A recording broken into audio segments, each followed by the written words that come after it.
How important is soda for you? And what is the price that you're willing to pay for it? Would you trade your shirt in exchange for it? How about your cell phone? What about your car? Would you let your country give away heavy-grade military equipments to a company that sells cans of fizzy pop drink? And that brings us to the time when Pepsico became the 6th largest military power in the world. But wait, Pepsi isn't even a country, is it? In the 90s, the cola wars reached a new level when Pepsi decided to nuke Coca-Cola, resulting in the death of thousands of people. Okay, that was definitely not true. Gives a whole new meaning to the phrase the cola wars though. But today's story is more related to the Cold War, or to be precise, the end of it. After Joseph Stalin's death, Soviet Union and the United States wanted to increase the information and cultural exchange between the countries. So in 1959, both of them decided to have exhibitions showcasing their ideologies in each other's countries. The then Vice President of the US, Richard Nixon, was sent to attend the opening of the American National Exhibition in Moscow. There were multiple displays of consumer goods provided by more than 450 American companies who were very eager to do business with the USSR, including, you guessed it, Pepsico. Not surprisingly, Nixon and the leader of the Soviet Union, Nikita Khrushchev, got into an argument over the topic of capitalism versus communism.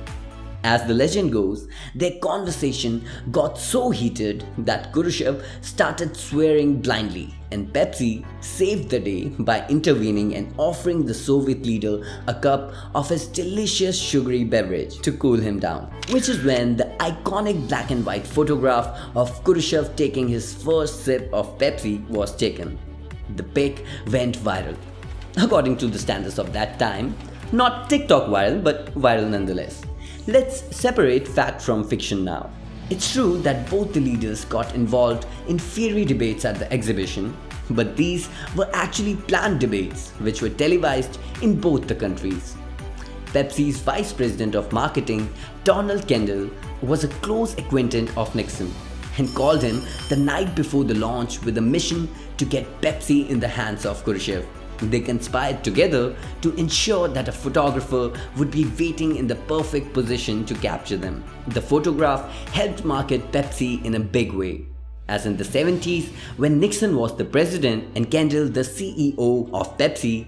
The Soviets wanted to strike a deal with the company, but it turned out to be trickier than expected, as the Soviet law prohibited the extraction of currency out of the country, and also because the Russian ruble did not have much value outside of its borders. So the Soviets decided to pay in the universal currency, vodka.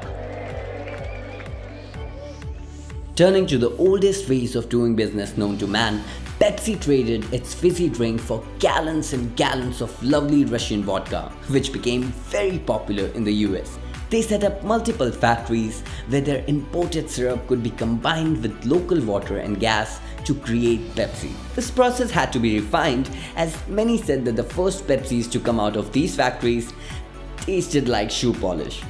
Pepsi had now become the very first capitalist product to be sold in the Soviet Russia.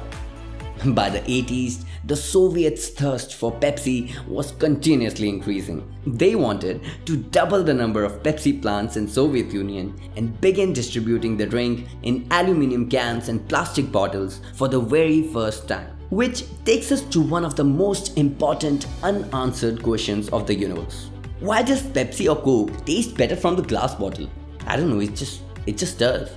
Anyway, the Soviets knew that this time their vodka wasn't going to be enough to cover the cost. Which finally gets us to the title of this video.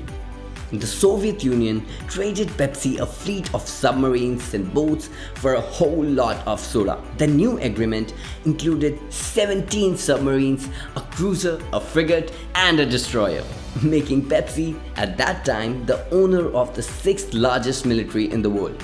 Of course, they didn't come with any generals in command or missiles loaded. Let's again separate fact from fiction.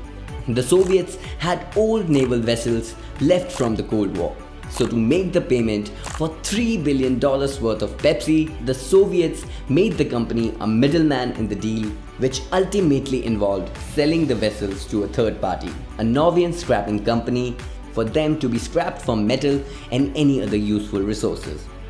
Anyway, with the collapse of the Soviet Union, all the deals Pepsi had with them were scrapped too. And as history knows it, Coke won the Cola Wars. If you like this video, be sure to like, share and subscribe to our channel.